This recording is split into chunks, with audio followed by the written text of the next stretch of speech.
Hello, I'm Erik Varszegi, lead designer here at the LEGO Model Shop. I've been working here for 24 years now. What you see here is the Sith Trooper from Star Wars Episode 9, The Rise of Skywalker. We're designing it for San Diego Comic-Con. We were provided 3D models and reference photos for the Trooper here directly from Lucasfilm. The reference photos are many images of all sides of the character in costume, front, back, side, and any props that they might hold. In this case, the blasters you see here. The red color and the embossing and engraving on the character's armor was particularly difficult to try to figure out a way to convey that in Lego brick. I went with using a different color to try to convey that, even though in real life the armor is all one color. To contrast with the original Lego red color that's been with the Lego palette since its inception, we included the dark red color that we have to try to make those embossing details pop. Hi, I'm TJ Jacob. I am a model builder here in the Enfield Model Shop, and I've been here a little over 2 years. I am the lead builder for the Sith Trooper for San Diego Comic-Con 2019. The most unique feature of this model here is the amount of specialty elements that we included in the build.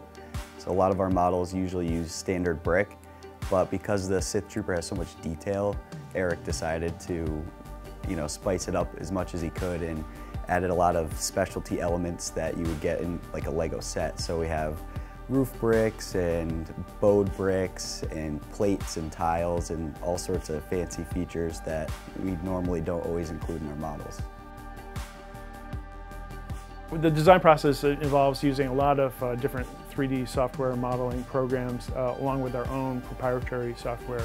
Usually work for a week or two and work up a rough draft of the model, and I was able to contact the folks at Lucasfilm and get feedback from them. We had a nice phone conference for about an hour.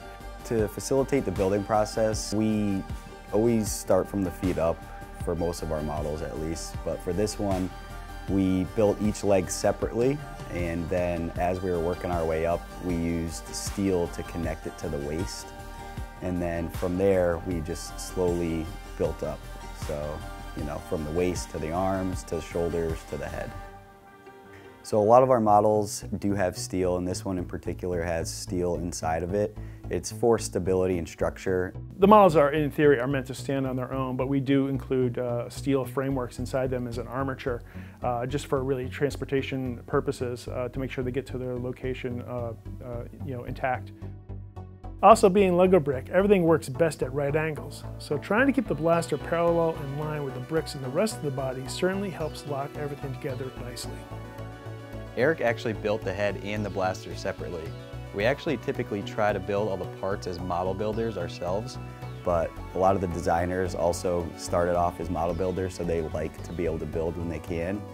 The blaster itself was actually one of the first things I designed about the model, because we had the reference photos for the blaster before we had the 3D files. So I started working on that as the first detail, and I had to really just kind of fold the rest of the model into it. I always relish a nice challenge when I'm building any of the models. It's a really fun process to be set up with something that on the surface seems very difficult, and sit down and try to figure out.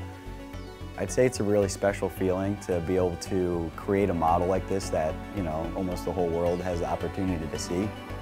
Star Wars fans in particular are, really passionate about their characters, so seeing their reactions definitely is a feel-good moment for me.